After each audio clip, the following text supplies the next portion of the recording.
So now this particular video I wanted to say was about leaving your kids a chance. So we got to do a little before we get into the solidity of it. First, I'm going to go to my fellas. Fellas, I always talk to you first because you're the head. And I think that, you are supposed to be the leaders. You're supposed to be the ones that are the most directly attached to God. And oftentimes, unfortunately, throughout time, there's been a disconnect. So consider these things, my beautiful men that are out there.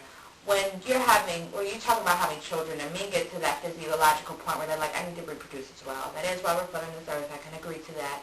And so I need you to think about a lot of things. While this woman may be someone you're in love with, is she actually someone that should be raising your children? She may love you. Your connection may be A1. But when you put children in the mix of it, or a child in the mix of it, is that relationship solid enough to raise those kids or that child? And backing that up, in that moment of selfishness, when you're having sex with someone and it's unprotected, and you decide that you don't want to pull out, or you decide you don't want to use a condom, or you decide that, oh, she's on her period or off her period and that's a good time. Women get pregnant before, during, or after. If that egg didn't flush out with her menstrual cycle, she could still get pregnant. That egg could still be inside of her during her menstrual cycle. Humans are the only mammals on this earth who do not have, well, I'm not going to say that. To my knowledge, humans are the only mammals on this earth who do not have sex during the menstrual cycle, which is actually, the body's way of letting you know there's an egg present. That's when my dog gets pregnant. He doesn't ignore her at that time. He's chasing her around the house. So I'm just saying mammals, and yes, we are different from animals, but at the same time, we are still animals on this earth in a sense. Please don't email me about that. You know what I meant. Anyway, but before, during, and after, women can get pregnant. So I want you to take some time to understand. Maybe it's your mom, maybe it's your sister. And a lot of times when we attach a man's mind to someone who he actually cares about, it makes more sense. The stress of miscarriage, the stress of deciding whether to have an abortion on a woman, the stress her body will endure, the life changes that she will have to deal with, the fact that now, because y'all aren't together, you got to visit your child, the fact that your child may wonder where dad is, what happens if some years go by and your family, you decide to actually marry another woman and you have kids, and that child's looking at you like, my dad is with a woman, and those kids get the benefit of a mom and a dad both being in the house. Or you have to decide whether you're going to attend, your one child that's in your household's baseball game, or run across town and see your other child perform in the band, from that first relationship that you decided you didn't want to have sex. So I just want your mindset to come out of that moment, that selfish moment, those moments that may be happening right before this video, right after this video, a week later, because there's much more to consider than that particular moment where ejaculating inside a woman is okay. Now, if you find somebody that you can say, this woman is good enough to raise my child, my next question would be, why is that woman not good enough to marry? Why do you want to set yourself up to be a visiting father? I understand we're supposed to repopulate the earth, but there's so many other things to consider than just that particular moment in time. And so I want to just kind of open your eyes, open your ears to understanding and taking those future situations in versus that momentary situation of selfishness. Okay? My ladies, my women, this is my body. I know what it feels like to have cramps every month. So I could only imagine childbirth. I could only imagine my pelvic bone, my hips spreading, my back hurting, my breast swelling, the exhaustion that I would, that would consume me. Your menstrual cycle is a prerequisite to what pregnancy is like. Except it's just multiplied in intensity. The cramps that you get are like contractions. They'll just be worse. The nausea, the exhaustion that you may experience, it may just be worse. And so it's so many different things to consider that your body and a change will go through. I'm going to also say this. Between about 26 and up, you're going to start to really seeing some changes in your body that it's like almost puberty again. I hear it all the time. You got some childbearing hips. I didn't have childbearing hips. I was skinty. Oh my God, I was too thick. And now, yes, my hips are spreading, my breasts are growing. Everything is shaping up for my body to receive a child. And with that physiological change comes emotional changes. I I know even when I was in a committed relationship, taking a Plan B, which is the morning after pill, which they sell over the counter, which you could buy if you're 18 or older, which is about 55.13 down to the cent, depending on your county and the taxes, that in itself is even an emotional situation. Because I know that my body is telling me, make a baby, make a baby, make a baby, make a baby, but the logical setup and atmosphere that that particular situation may occur does not support a child, not a healthy one. And of course, I will say this, as a human race, we have been amazing in turning bastards into kings, bastards into queens. I get it, but that doesn't make it the right thing that we should be doing. And ladies, when you have to go through the upset of the physical or the mental stress of taking a pill, your uterus is trying to shed that lining. If you already had your period, you're just cramping immensely, nausea, exhaustion, so many different things that go with that particular pill in itself. And then at the same time, let's just talk about an abortion. Having to figure that out on your own because it's really not his decision. I'm sorry, it's midday, so you're going to hear some noise in the background. To try to figure that out on your own because it's not really his decision. To even the stress of deciding to tell him you're pregnant. Some of y'all out there, you got to figure out who's the daddy. Who do you tell? Miscarrying is often another issue that's emotional. So before we even jump into all that, we're bringing these kids into that particular situation. That prevention needs to be there. Now let's take it to the future. I know me as a woman, I could not watch the father of my child go off and marry another woman. I know me. I know how I am. I'm very selfish. I want him to myself. And I'm not opposed to dating a man who has boys, and I have a reason for that before, and I'll just say the reason. I think that little girls want their daddy's attention. And while they can fall in love with you, because I love my stepmother to death, while they can fall in love with you, I think there is a selfish period where that daughter wants to look at her dad and not have to share him with anyone. And yeah, you're going to have to share with the mommy, but even in a household, you see, she's all on daddy. And so that female rivalry for the attention of the only man in her life goes on, and it can go on with mother and daughter. And so if there's already a daughter in place, I even heard a story where my homegirl went to go see, the kids were around and she wasn't really a hype on meeting the kids, and the little girl points to a picture and goes, "That's my mommy." In my head, this is the comedian in me, but in my head, I would have kind of been like, so? Care about your mother?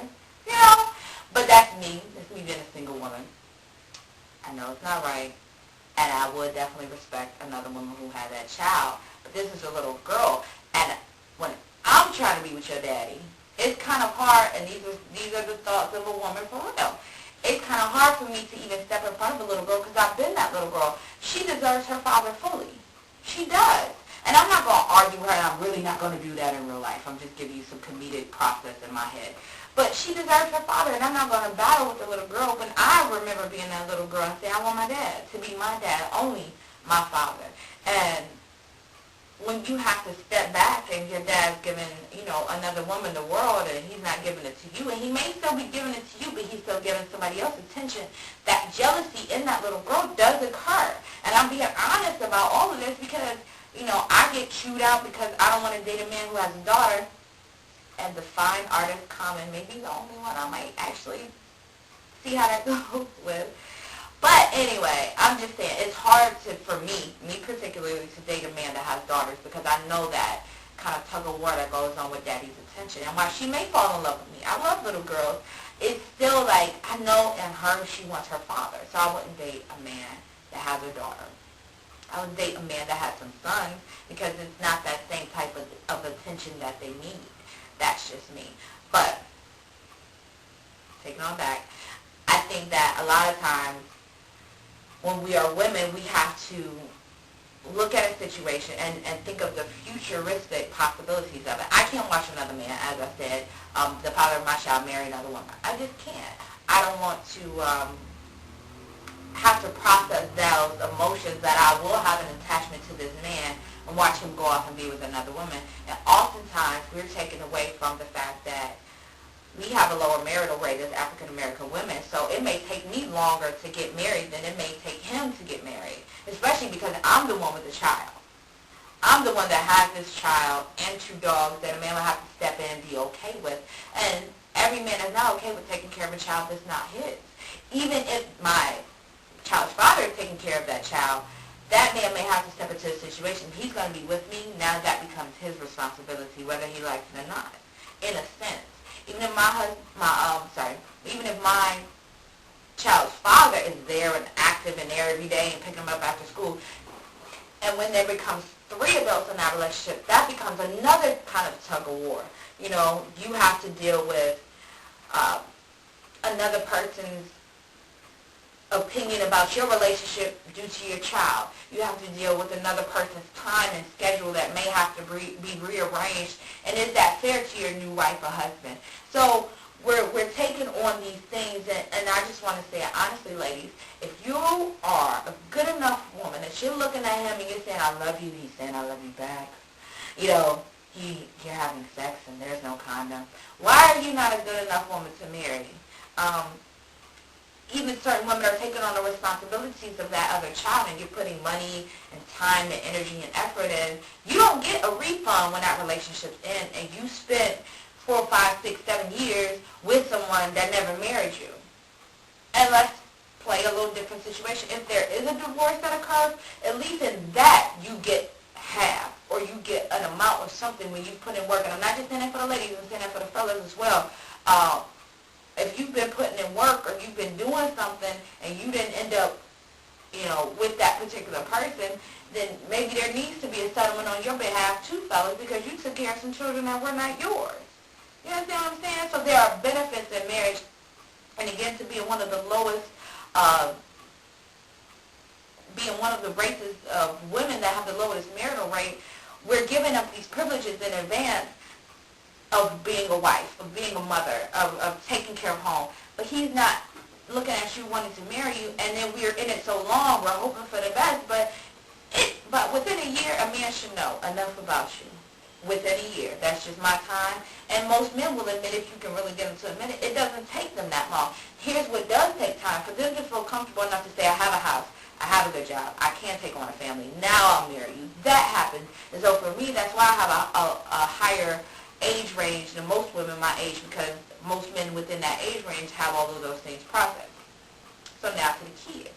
Leaving your kids to chance. When we do all of these things and we put these kids in this situation, leaving the High Museum, trying to attend a midnight viewing of Dale's exhibit, which is a very talented artist that was on display, and the exhibit was free that night, I couldn't get in, you know, and I had to go to work the next morning, and we were leaving and having a conversation with 2 beautiful, intelligent women was, you know, the conversation that we may have and the conversation that other coaches may have are a lot different.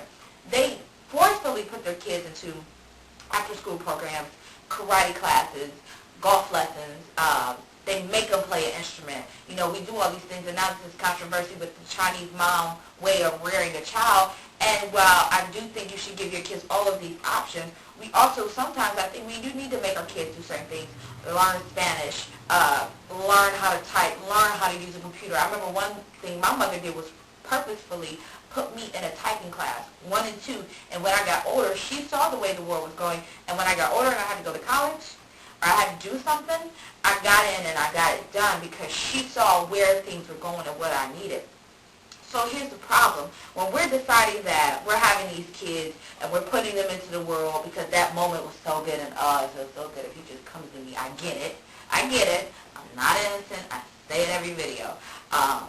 But when we do that, and then we're looking up, and now I got to get a second job just to raise this child because he is or he isn't around, or he's giving me money but it's not enough, or whatever the case may be, when you come home from working 2 jobs and you're just picking your child up within enough time to put them to bed, maybe feed them, put them to bed, wake them up the next morning and do it all again, do you really have time to say, all right, you need to go to soccer practice. This is soccer. Let's see if you like it. Let's go over here. Maybe you're not good at sports. Maybe you love theater. Be a boy or a girl. Maybe you're not, the best singer in the world. Maybe you're a good writer. Maybe you're a good poet. Maybe you won't be, the next Mariah Carey, but maybe you are the next songwriter that's very, very good.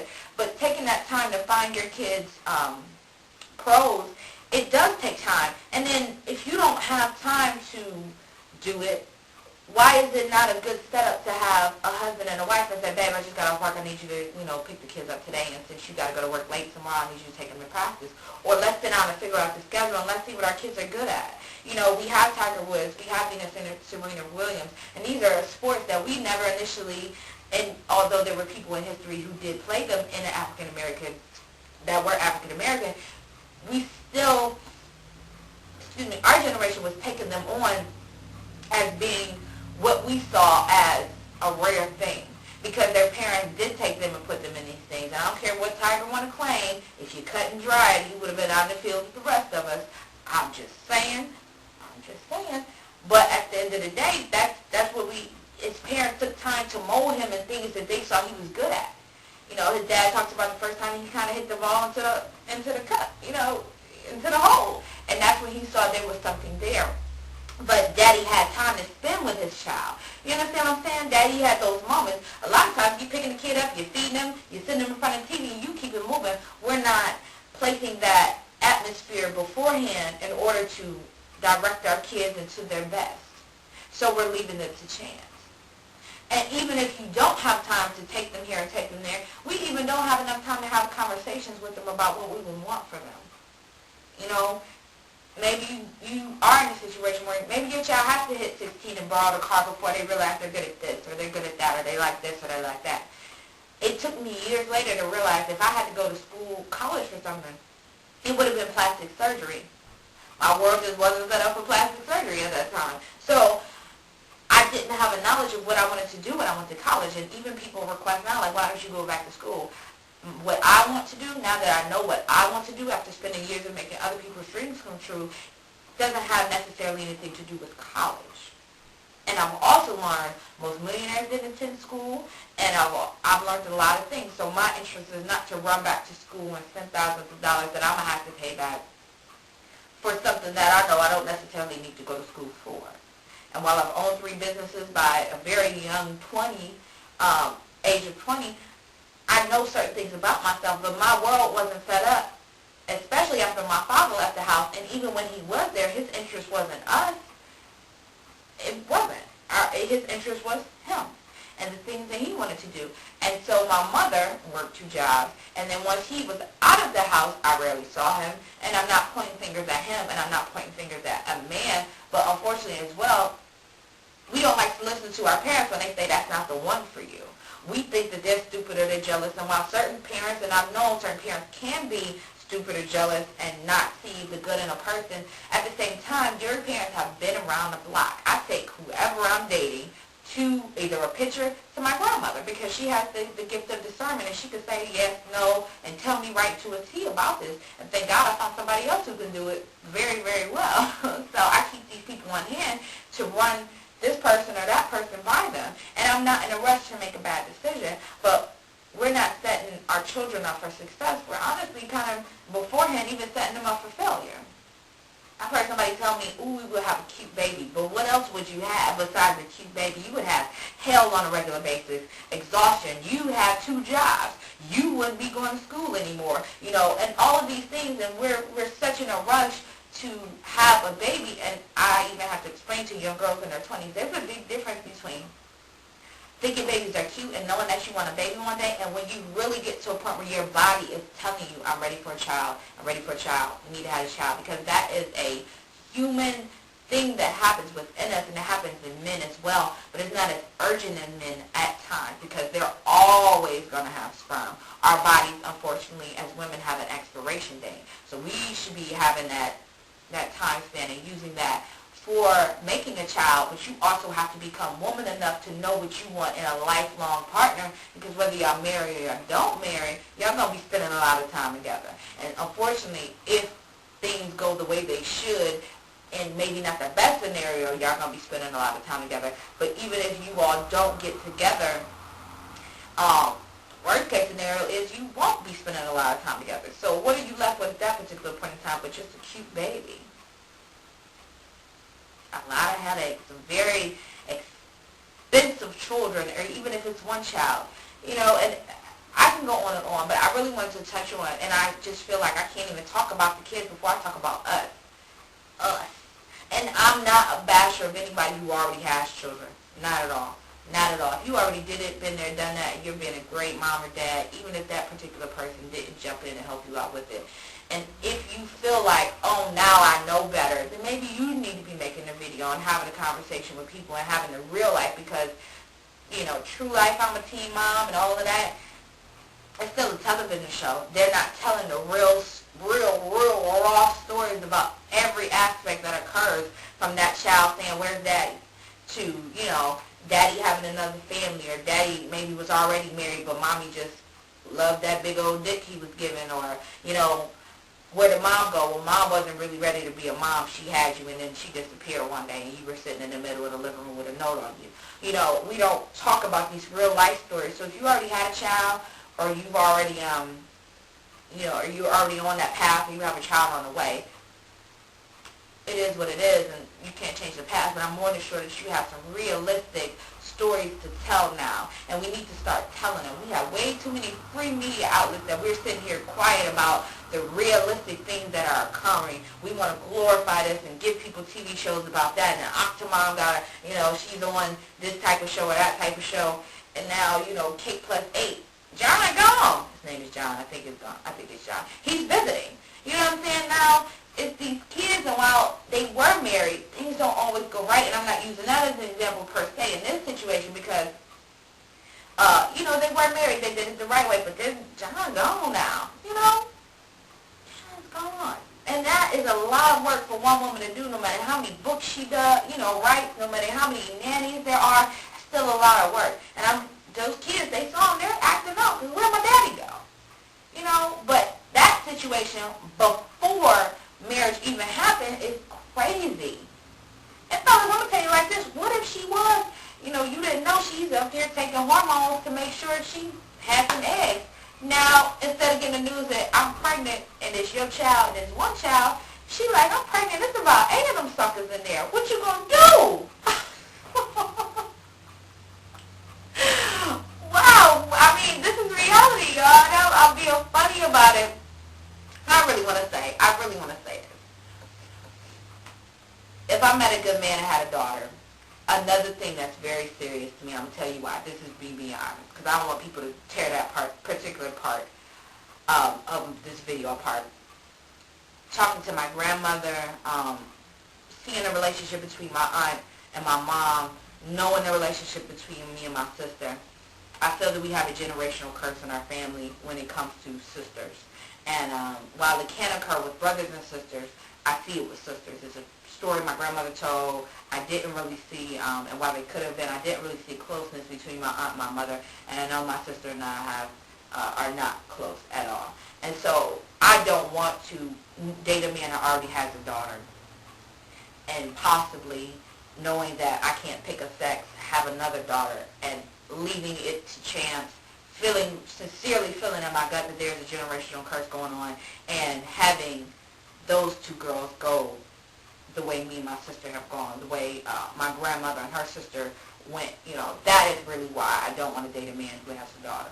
Has nothing to do with the mom, that was a joke. Has nothing to do with, you know, the daughter. It does have to do with the daughter being number one as well, but that's why I particularly do not want to date a man that has a daughter. So I just want to clear that up, because I can't be funny on here and be serious and people want to tear it apart. But all I got to say is, if you don't like it, change the channel. And that was it. Let's not leave our children a chance. And I feel like, again, before we even get to that point, or if you are a mom, you're working two jobs, and he's not around, or vice versa. I know single dads with 2 kids. I do. Hats off, much respect, all that good stuff. You still got to have conversations with them about what they want to do, what they like, and try to have maybe some friends or family get them to certain things and practices and tryouts and, you know, free lessons on this or whatever, because you never know, your kids can turn around and be your biggest blessing. Bye, guys.